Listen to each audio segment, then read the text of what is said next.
Assalamualaikum warahmatullahi wabarakatuh. Saya Septiana Anggraini, kelas PS3A, presensi 24. Di sini saya akan menjelaskan secara singkat tentang sejarah wakaf.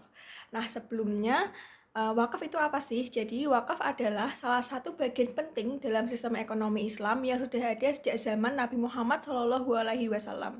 Secara bahasa, wakaf artinya menahan harta dan memberikan manfaatnya untuk kepentingan banyak orang.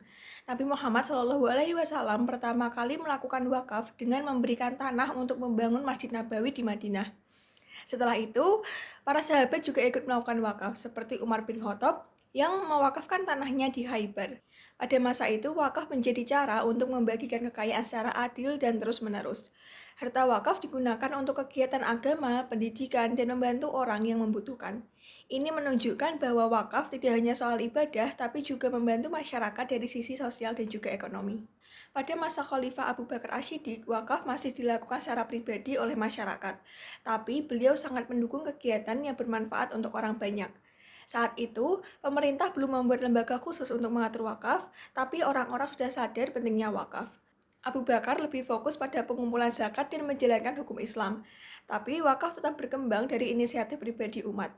Banyak orang mewakafkan tanah, kebun, atau sumur untuk musafir dan juga orang miskin.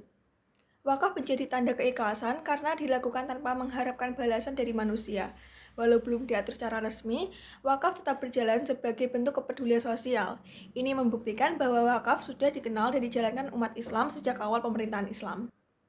Saat Umar bin Khattab menjadi khalifah, wakaf mulai dikelola dengan cara yang lebih rapi dan juga teratur.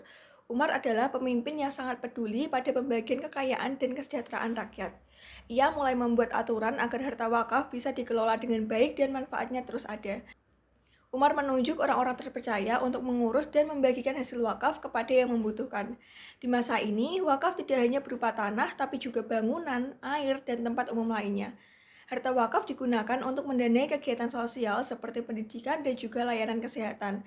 Oleh karena itu, wakaf menjadi alat keuangan yang membantu negara Islam tanpa perlu mengandalkan pajak. Khalifah Utsman bin Affan juga melanjutkan pengelolaan wakaf dengan mewakafkan sumur Raumah agar masyarakat Madinah bisa mendapatkan air bersih. Sumur ini sangat membantu masyarakat dan menjadi contoh nyata bagaimana wakaf bisa memenuhi kebutuhan dasar. Utsman juga membantu pembangunan masjid dan tempat ibadah lainnya dari harta wakaf. Di masa pemerintahannya, semakin banyak orang yang sadar pentingnya wakaf. Wakaf mulai dilihat sebagai cara jangka panjang untuk membangun masyarakat. Sehingga ini bisa menunjukkan bahwa wakaf bisa menjadi bagian dari sistem ekonomi Islam yang tidak hanya bergantung pada pajak. Wakaf juga memperlihatkan rasa peduli dan juga tanggung jawab umat Islam kepada sesamanya. Kemudian ketika Ali bin Abi Thalib menjadi khalifah, meski keadaan politik tidak stabil, wakaf tetap dijalankan oleh masyarakat. Ali sering mengingatkan pentingnya keadilan dan solidaritas lewat alat ekonomi seperti wakaf. Ia juga menekankan bahwa harta wakaf harus dikelola dengan amanah dan dipikirkan manfaat jangka panjangnya. Walaupun tidak banyak aturan baru yang dibuat, semangat wakaf tetap hidup di kalangan umat Islam. Wakaf tetap digunakan untuk mendukung pendidikan dan membantu orang miskin. Ini membuktikan bahwa wakaf adalah bagian penting dari kehidupan umat sejak dulu. Sejak zaman Nabi sampai masa para khalifah, wakaf telah menjadi alat nyata untuk membangun masyarakat secara terus-menerus.